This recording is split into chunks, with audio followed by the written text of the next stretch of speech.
감사를 열렬한 박수로 표하겠습니다. 첫 번째는 2022년도 지난 6개월 동안 우리 성도들의 가정과 사업과 자녀들 또 하시는 모든 일 현장 가운데 코로나의 힘든 여건 속에서도 건강하게 지켜주시고 보호해 주신 하나님의 은혜에 감사하는 박수를 치는데 그냥 치지 말고 손바닥이 아프도록 치겠습니다. 제가 언젠가도 말씀드렸죠. 하나님이 우리에게 두 가지 악기를 주셨어요. 타악기, 박수 치는 거, 그리고 관악기, 목소리, 두 가지 악기를 주셨으니까 사용하고 싶을 때, 또 사용할 수 있을 때 자유롭게 마음껏 사용하셔야 합니다. 자, 첫 번째, 하나님의 은혜에 감사하는 박수를 손바닥이 아프도록 치겠습니다.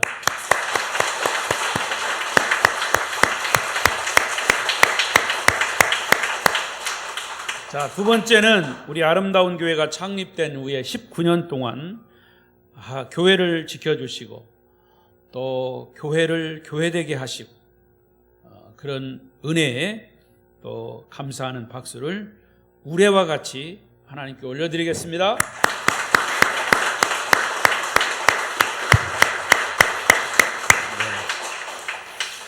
우레와 같지는 않아요.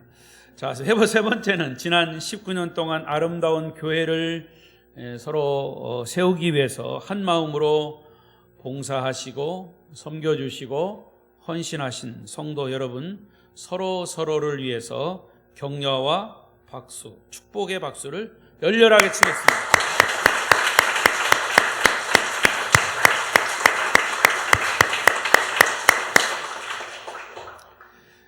하나님께서 우리의 베푸신 은혜에 감사하는 박수를 하나님이 받으신 줄로 믿습니다. 이제 오늘 서로 옆에 앉아 예배하시는 분들과 인사를 나누겠습니다. 오늘도 만나서 반갑습니다. 잘 오셨습니다. 은혜 많이 받으세요. 감고사추 감사합니다. 고맙습니다. 사랑합니다. 축복합니다. 오늘도 특별하게 맥주감사절과 우리 교회 창립 주일을 맞이해서 예배 자리에 나오신 여러분과 또 비대면 영상으로 예배하시는 분들 가운데도 하나님의 크신 은혜가 함께 하시기를 바랍니다. 저는 오늘 금년도 맥주감사 주일과 아름다운 교회 창립 19주년 기념주일의 즈음에서 범사에 감사하라 라고 하는 주제로 함께 은혜를 나누겠습니다. 우리는 일상생활 속에서 어떤 때는 정말 쓸데없는 걱정거리들로 시간을 낭비할 때가 많이 있습니다.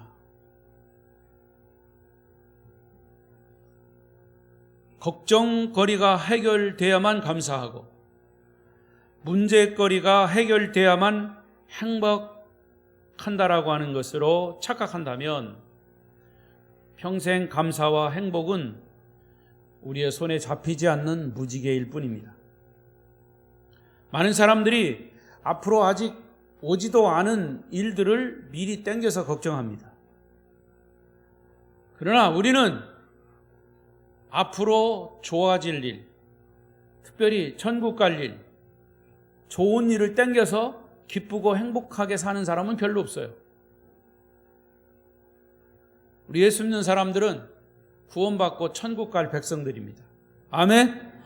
그러면 천국 갈 것을 생각하고 여러분 땡겨서 기뻐하시기 바랍니다. 땡겨서 감사하시기를 바랍니다. 세월이 흘러도 상황은 달라지지 않아요. 평생 걱정만 하는 사람은 그 사이에 인생은 흐르는 물처럼 흘러가고 마는 것입니다. 그러므로 여러분의 인생 삶에서 매 순간마다 시간마다 감사의 이유를 찾아가면서 감사의 삶을 사시기를 바랍니다. 그래서 저는 오늘 우리가 너무나 잘 알고 있는 이 본문을 통해서 여러분도 이 본문을 통해서 숱한 그런 설교를 듣고 또 말씀을 들었을 겁니다. 그러나 다시 한번 우리가 왜 감사해야 되는지, 사도 바울은 이 신앙생활을 시작한 지 얼마 안 되는 데살로니가 성도들이 여러 가지의 어려움과 역경 가운데도 믿음을 지켜가는 모습을 보면서 그들을 격려하기 위해서 데살로니가 전서와 데살로니가 후서의 편지를 그들에게 썼습니다. 특별히 바울은 건강한 그리스도인의 삶이 뭐냐, 정상적인 그리스도인의 삶이 과연 어떤 삶인지에 대해서 아주 선명하게 가르치고 있습니다. 특별히 데살로니가전서 5장 16절, 17절, 18절, 이것은 우리 그리스도인들이, 모든 그리스도인들이 지켜야 할 아주 가장 기초적이면서 일반적인 그러나 중요한 세 가지의 요소입니다. 항상 기뻐하라, 쉬지 말고 기도하라, 범사에 감사하라. 이 세 가지 요소입니다. 항상 기뻐하는 것은 우리가 예수 믿고 구원받았기 때문에 항상 기뻐하는 거예요. 기뻐할 일이 아닌데도 기뻐할 근본적인 이유는 우리가 천국 갈 백성이기 때문에, 지옥 갈 백성을 구원하셔서 우리를 천국으로 인도하셨기 때문에 우리 항상 기뻐할 이유가 되는 겁니다. 그리고 쉬지 말고 기도하는 것은 하나님과, 살아계신 하나님과 영적인 교제입니다. 그래서 그 하나님을 의지하고 그 하나님께 내 모든 것을 맡기고 소통하는 것, 그게 쉬지 않고 기도하는 겁니다. 그리고 세 번째는 범사에 감사하는 것. 그래서 오늘 감사절을 맞이해서 이 세 번째 18절의 말씀, 이 말씀을 집중적으로 우리가 함께 나누면서 감사해야 할 이유가 뭔가, 감사할 내용이 뭔가, 감사하는 방법이 뭔가를 간단 명료하게 제시하고 있기 때문에 저는 그 말씀을 드리려고 합니다. 첫 번째는 감사해야 할 이유가 무엇입니까? 18절 말씀을 보겠습니다. 18절 시작. 범사에 감사하라. 이것이 그리스도 예수 안에서 너희를 향하신 하나님의 뜻이니라. 자, 여기 보세요. 앞에 기뻐하라, 기도하라, 감사하라. 쉬지 말고, 항상 기뻐하라, 쉬지 말고 기도하라, 범사에 감사하라 라고 하는 이 세 가지는, 이것이 그랬어요. 이것이. 여기 지시 대명사 이것이라고 하는 것은 그 위에 세 가지, 특별히 세 번째 있는 범사에 감사하라 라고 하는 이것이 그리스도 예수 안에서 너희를 향하신 하나님의 뜻이다. 그러면 감사해야 할 이유가 무엇이라고요? 하나님의 뜻이기 때문에 감사해야 한다는 얘기입니다. 감사는 뭐라고요? 하나님의 뜻입니다. 그리스도인들은 누구입니까? 하나님의 뜻을 순종하며 살아가는 자들이 그리스도인이에요. 그러면 여기서 바울이 하나님의 뜻이라고 말한 것은 바로 항상 기뻐하고 쉬지 말고 기도하고 범사에 감사하는 것. 그런데 여기서 눈여겨봐야 할 것은 감사하라 라고 하는 것, 기도하라, 기뻐하라 라고 하는 것은 오더예요. 오더, 명령형이란 말이에요. 여러분, 십계명도요 명령형으로 되어 있습니다. 내 부모를 공경하라, 살인하지 말라, 간음하지 말라, 이웃에게 거짓 증거하지 말라. 이것은 모든 계명은 하나님의 명령, 오더입니다. 그렇기 때문에 그 명령은 이유 붙이지 않고 순종해야 됩니다. 하나님의 추상 같은 명령임을 주목해 보아야 합니다. 여러분, 군대에서 위에 사람이 명령을 내리면 무조건 복종해야 합니다. 만약에 복종하지 않으면 항명입니다. 명령에 대항하는 거다. 그래서 군법에 무섭게 다룹니다. 물론 우리가 사는 이 사회는 군대는 아니에요. 하지만 하나님이 성경을 통해서 우리 믿는 자들에게 명령하신 것이라면 역시 무조건 복종해야 합니다. 그런데 군대에서 성관이 명령했을 때, 복종할 때 만약에 그것이 전쟁터라면 목숨을 걸고 그 명령에 복종해야 합니다. 명령이 떨어졌습니다. 그런데 그 부하가 명령을 따라서 갔는데 총에 맞아 죽었어요. 참, 그러면 어떻게 보면 그 유족들은 명령을 내린 그 상관이 원망스러울 수 있어요. 그런 나쁜 결과가 올 수 있다고 말이에요. 그러나 하나님의 명령은, 잘 들으세요. 하나님의 명령은 모두가 다 우리에게 주시는 축복이요, 흥하는 것이요, 좋은 일로 결과가 나타나는 겁니다. 할렐루야. 하나님의 명령이에요. 그러나 사탄도 때로는 명령합니다. 사탄도 유혹하고 명령합니다. 그러나 사탄의 명령은 우리를 망하게 하는 것입니다. 따라서 하나님께서 우리에게 명령한 범사에 감사하라라고 하는 것, 감사는 해도 좋고 안 해도 좋은 선택사항이 아니라 반드시 지켜야 할 필수사항입니다. 그래서 바울은 감사하라고 하는 이 명령을 통해서 우리에게 의지적인 결단을 요구하는 겁니다. 하나님께 감사하는 삶이야말로 하나님이 우리에게 기도하시는 가장 중요한 필수 요소입니다. 우리는 하나님께 감사하는 것을 어떤 육신의 느낌이나 감정에 따라 하는 경우가 종종 있습니다.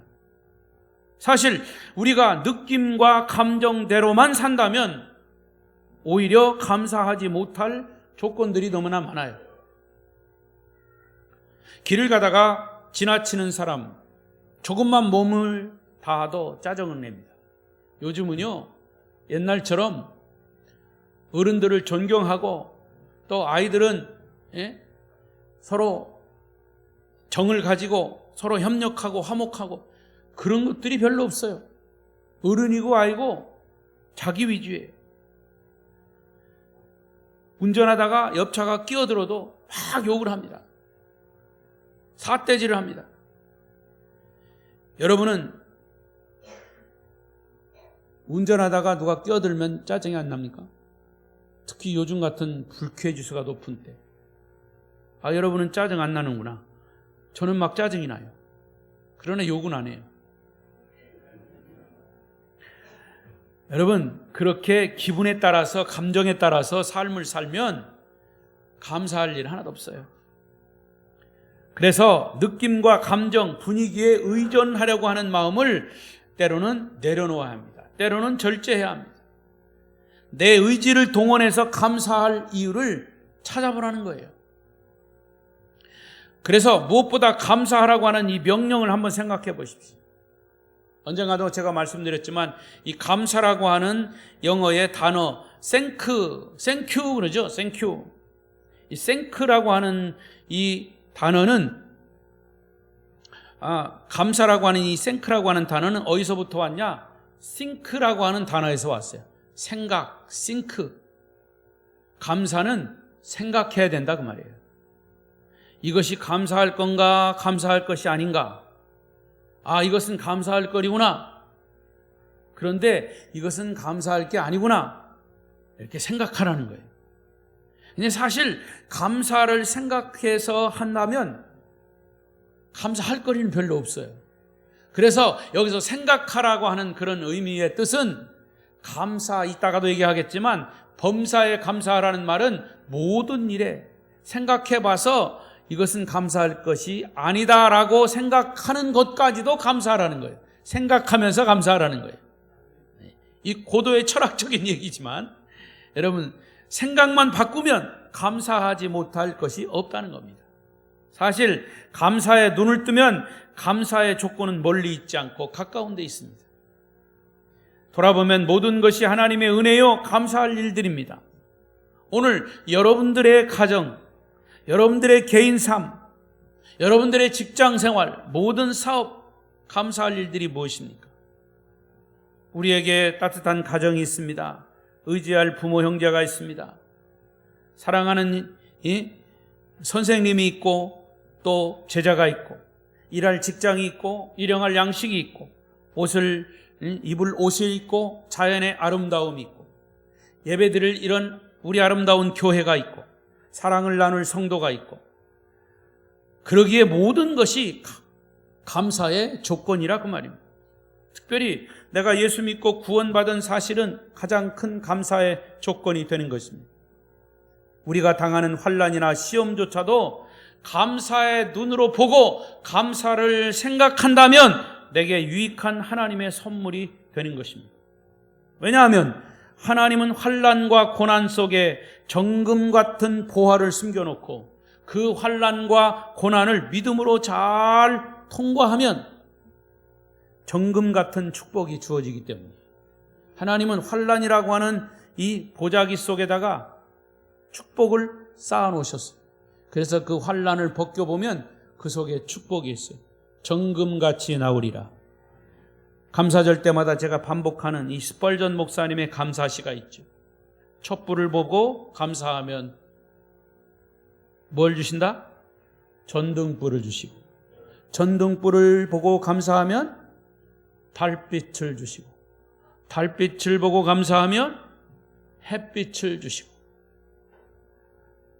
아직도 눈 감으신 분은 아직도 캄캄하시니까 눈을 뜨세요. 햇빛을 보고 감사하면 하나님은 밝은 천국을 주신다. 다 외우셨어요? 촛불을 보고 감사하면 전등불을 주시고, 전등불을 보고 감사하면 달빛을 주시고, 달빛을 보고 감사하면 햇빛을 주시고, 햇빛을 보고 감사하면 천국을 주신다. 밝은 천국을 주신다. 시작!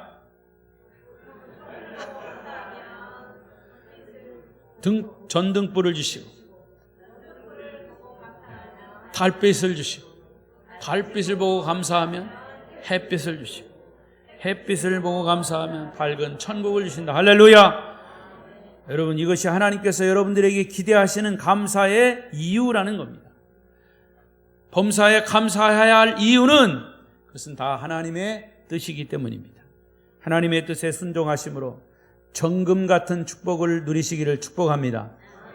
두 번째, 그러면 감사해야 할 이유를 알았으면 감사해야 할 내용이 뭡니까? 18절 다시 보겠습니다. 시작. 범사에 감사하라. 이것이 그리스도 예수 안에서 너희를 향하신 하나님의 뜻이니라.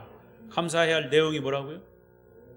범사입니다. 범사, 범사. 범사라고 하는 말은 모든 일에, 범사라고 하는 한자를 보니까 범자는 모두 범자예요. 모두 범. 사자는 그럼 일사자예요. 모든 일이에요. 범사는. 모든 일. 결국 감사할 내용은 따로 있는 게 아니라 우리가 사는 일상의 삶의 모든 일이 다 감사할 것이다 그 말이에요. 자, 아까도 말씀드린 것처럼 우리가 이 세상을 살다 보면 불쾌한 일, 아주 불안한 일, 걱정스러운 일, 달갑지 않은 환경, 이런 것을 만나기도 하고 고통스러운 일을 당하기도 합니다. 때로는 억울한 누명을 쓰기도 합니다. 상처를 받기도 합니다. 상처를 주기도 합니다. 그런데 성경은 그 모든 일을 다 싸잡아서 감사하라는 거예요. 그게 범사의 감사. 이게 우리가 감사할 내용이라는 것입니다. 여러분, 그게 가능할까요? 자, 그런데 오늘 데살로니가 교회 그 배경을 보면 바울 사도에게서 이 편지를 받는 데살로니가 교회의 성도들은 사실은 환난의 한 복판에 있었어요. 그걸 뭘로 알 수 있냐? 이 데살로니가 전서를 보면 환난이라고 하는 단어나 고난이라고 하는 단어가 유난히 많이 나와요. 1장 6절에 보면 너희는 많은 환난 가운데서, 2장 2절에 빌립보에서 고난과 능욕을 당하였으나, 2장 14절 유대인들에게 고난을 받은 것 같이, 3장 7절 우리가 모든 궁핍과 환난 가운데서 등등 9절을 보면 데살로니가 교회 성도들은 고난과 환난이 어느 정도였는지 대충 짐작할 수가 있어요. 고난과 환난 중심에 있었다고 말해요. 그럼에도 불구하고 바울은 그들에게 편지를 쓰면서 여러분 범사에 감사하십시오. 환난이 있어도 감사하십시오. 오늘 여러분이 처한 그 고난의 환경 속에서, 그 역경의 환경 가운데서 감사하십시오 라고 강조하고 있습니다. 여러분, 이런 고난 중에 감사하는 것이 가능할까요? 근데 가능하다는 거죠. 바울이 성도들에게 고난 중에도 감사할 수 없다면 이런 편지를 쓰지도 않았어요. 하나님이 우리에게 성경을 통해서 고난과 역경 속에서 감사할 수 없다면 하나님이 그렇게 명령하시지도 않았어요. 고난 속에서도 감사할 수 있기 때문에 감사하라고 하신 거예요. 범사에 감사할 수 있기 때문에 감사하라고 명령하신 거예요. 범사에 만나는 모든 일에 하나님의 뜻이 숨겨져 있다는 사실을 우리가 정말 믿는다면 어떤 상황 속에서도 감사할 수가 있다고 말이에요. 그것이 범사에 감사할 내용입니다. 아름다운 교회 성도 여러분, 여러분은 아직도 인생 삶을 운명론에 맡기고 있습니까? 아직도 사주팔자에 따라 내 삶이 결정된다고 믿는 사람들은 없습니까? 운이 좋아서, 운이 나빠서. 여러분, 하나님의 백성들은 삶이 결코 운명론으로 맡길 게 아니에요. 우연도 되는 게 아니에요. 그리스도인의 삶이 성공이든지 실패이든지 하나님의 손 안에 있는 거예요. 하나님의 뜻 안에 있는 거예요. 하나님의 섭리 안에 있음을 믿으시기 바랍니다. 자, 시편 34편 8절에 말씀하겠습니다. 시작. 너희는 여호와의 선하심을 맛보아 알지어다. 그에게 피하는 자는 복이 있도다. 여기 말씀이 여호와의 선하심을 맛보아 안다라는, 맛보다는 말은 경험하다는 겁니다. 경험하다. 이 경험하다는 것은 선한 일도 악한 일도 역경도 고난도 행복도 이 모든 것들은 맛보는 겁니다. 경험하는 겁니다. 그런데 이 모든 것이 어디서부터 오느냐? 하나님께로부터 온다는 거예요. 너희는 여호와의 선하심을 맛보아 알지어다.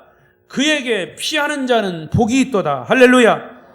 여러분, 하나님의 선하신 뜻을 성공해서 맛보셨습니까? 실패해서 맛보셨습니까? 지금 당장 여러분이 처한 환경이 고통이고 역경이고 어두움이고 불행이어도 결국 그 모든 것이 합력해서 선을 이루실 하나님의 섭리이심을 믿으시기 바랍니다.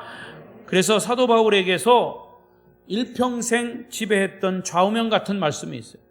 그게 여러분 또 잘 아시는 로마서 8장 28절이에요. 또 읽겠습니다. 시작. 우리가 알거니와 하나님을 사랑하는 자 곧 그 뜻대로 부르심을 입은 자들에게는 모든 것이 합력하여 선을 이루느니라. 여기 조건이 있어요. 하나님을 사랑하는 자, 하나님을 사랑하는 자. 여러분, 하나님 사랑하십니까? 그 뜻대로 부르심을 입은 자, 하나님의 뜻대로 부르심을 입은 자. 하나님의 뜻이 뭐라고 그랬습니까? 항상 기뻐하고 쉬지 말고 기도하고 범사에 감사하는 것이 하나님의 뜻이라고 그랬습니다. 그러면 하나님을 사랑하고 그 뜻대로 부르심을 입은 자들에게는 모든 것이 합력해서, 그것이 고통이든지 행복이든지 고난이든지 역경이든지 다 합력해서 선을 이루신 것, 결과가 아름답게 나타난다 그 말입니다. 그렇습니다. 기뻐할 수 없는 오늘의 힘듦, 고통, 감사할 수 없는 오늘의 아픔, 상처, 그럼에도 불구하고 이 모든 것은 마침내 합력해서 선을 이루시는 하나님의 뜻이 이루어지고 말 것입니다. 그런 믿음이 있을 때 우리는 범사에 감사할 수 있다는 거죠. 우리를 둘러싸고 있는 상황이 좋든지 나쁘든지 우리는 범사에 감사할 수 있는 것이죠. 2022년도가 벌써 6개월, 반년이 지났습니다. 되돌아보면 아직 코로나19가 약해지고 있지만 여러 가지의 삶의 고통은 벗어나지 않았습니다. 정말 이 마스크 그냥 다 그냥 벗어 찢어버리고 싶어. 그러나 뭐라고 그래요? 아직도 써야 된대요. 아직도 바이러스가 계속 돌고 있다는 거예요. 그렇지만 그럼에도 불구하고 하나님은 우리의 삶을 여기까지 인도하셨습니다. 보호하셨습니다. 그래서 제가 또 감사하는 거는 그래도 우리 교회가 예배 멈추지 않고 한 번인가 두 번인가 아주 심할 때 아예 그냥 군에서 그게 왔어요. 명령이. 그때 빼놓고는 예배를 꼭 드렸습니다. 얼마나 감사한지. 또 우리 아름다운 교회가 이곳에 세운 지 19년이 지났습니다. 역시 되돌아보면 모두가 하나님의 은혜임을 고백하지 않을 수 없습니다. 이 모든 것을 종합해서 여러분과 제가 한 마음으로 딱 한 단어로 고백할 수 있는 단어가 무엇입니까? 하나님, 범사에 감사합니다. 해보겠습니다. 하나님, 범사에 감사합니다. 이것이 우리가 감사할 내용이라고 말이에요. 제가 평소에 좋아하는 감사 찬송이 있어요. 우리 다 같이 한번 불러보겠습니다. 날 구원하신 주 감사. 반주로 부탁합니다.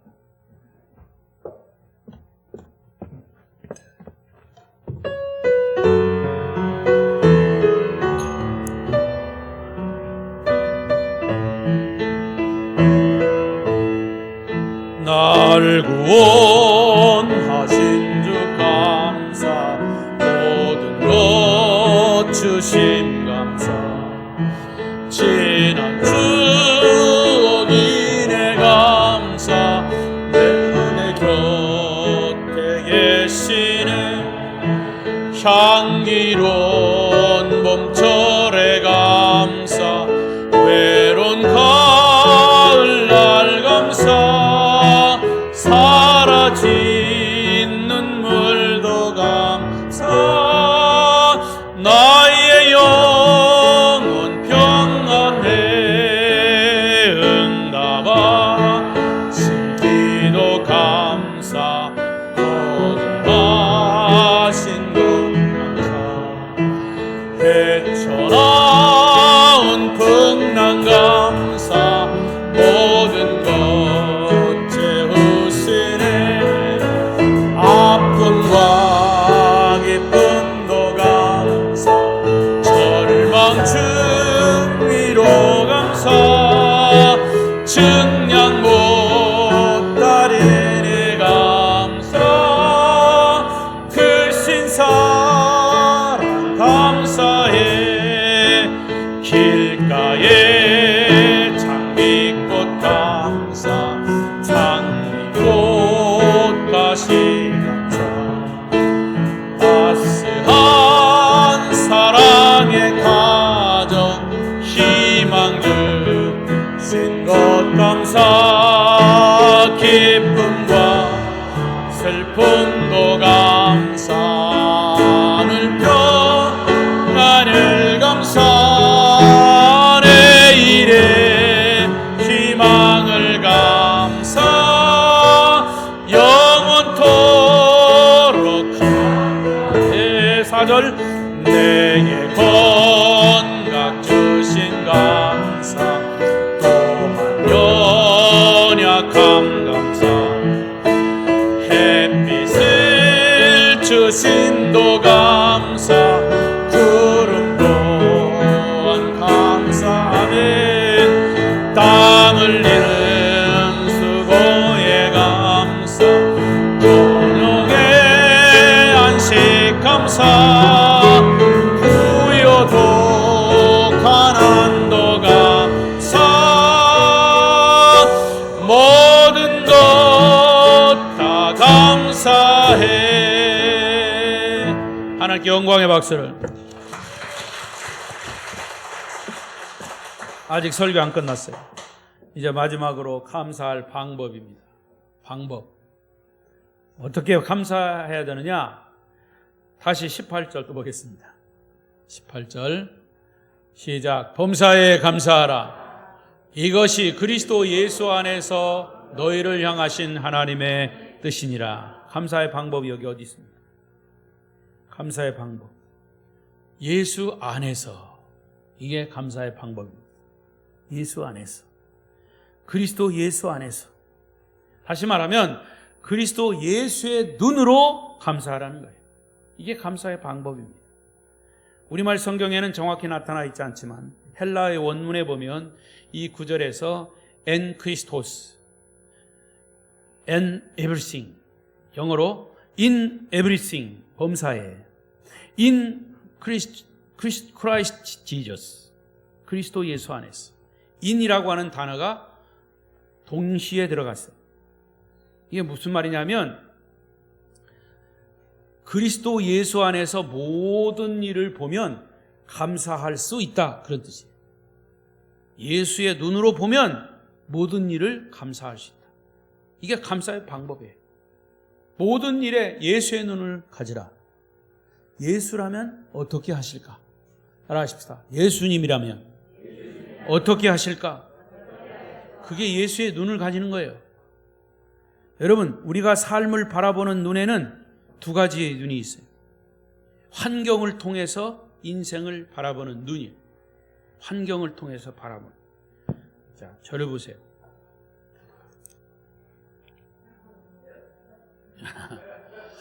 어떻습니까? 멋있어요? 멋있지만 설교하면서 선글라스 낀 사람 별로 없어. 제가 지금 여러분을 볼 때 어떻게 보일까요? 새카맣게 보입니다. 까맣게 보입니다. 이 선글라스를 벗을 때까지는 온 세상이 까맣게 보입니다. 물론 밖에 나가면 햇빛을 차단하기 위해서, 눈을 보호하기 위해서 선글라스를 낍니다. 그런데 영적으로 보면 많은 사람들은 이런 눈을 가지고 있어요. 우리를 둘러싸고 있는 상황에서만 인생을 봅니다. 앞이 캄캄함을 느낄 수밖에 없어요. 빨리 벗어야 되는데 앞이 캄캄합니다. 저를 보시는 여러분도 답답하시죠? 예? 우리의 환경이 어떻습니까? 갑자기 직장을 잃었으니까 내가 어떻게 사나? 사랑하는 사람이 먼저 세상을 떠났으니 이제 나는 어떻게 사나? 남이 걸리지 않는 병에, 불치병에 걸렸으니 나는 어떻게 사나? 자식의 앞날이 잘 풀리지 않으니 걱정입니다. 등등 우리의 환경과 현실을 바라보면 정말 가슴을 짓누르는 아픔과 고통이 끝나질 않습니다. 늘 불평과 걱정이 끊이지 않아요. 걱정거리와 염려만 보이는 이 부정적인 눈은 결코 좋은 눈이 아니에요. 그러니까 이렇게 걱정과 근심 어린 눈으로 세상을 보는 거예요. 그러니까 세상이 온통 그렇게 보이는 겁니다. 빨리 벗어야 되겠어요. 또 다른 눈이 있습니다. 이것이 바로 그리스도 예수 안에서 예수의 눈으로 인생을 보는 겁니다. 제가 원래 눈이 나빠요. 멀은 게 잘 안 보여요. 그래서 도수를 맞춰서 이제 안경을 낍니다. 요즘은 안경이 좋아져 가지고 다초점 렌즈를 씁니다. 그래서 이게 가까운 것도 잘 보이고 먼 것도 잘 보여요. 여기 안경 전문가가 있지만 사실 그렇죠? 어디 있어요? 우리 저 찬양 리더하는 김선영 청년이 안경 전문가예요. 그 안경 좀 잘 이용하시기 바랍니다. 모르는 사람 저한테 오세요. 제가 안내할게요. 여러분, 이 세상을 예수의 눈으로 인생을 보면 밝게 보이는 거예요.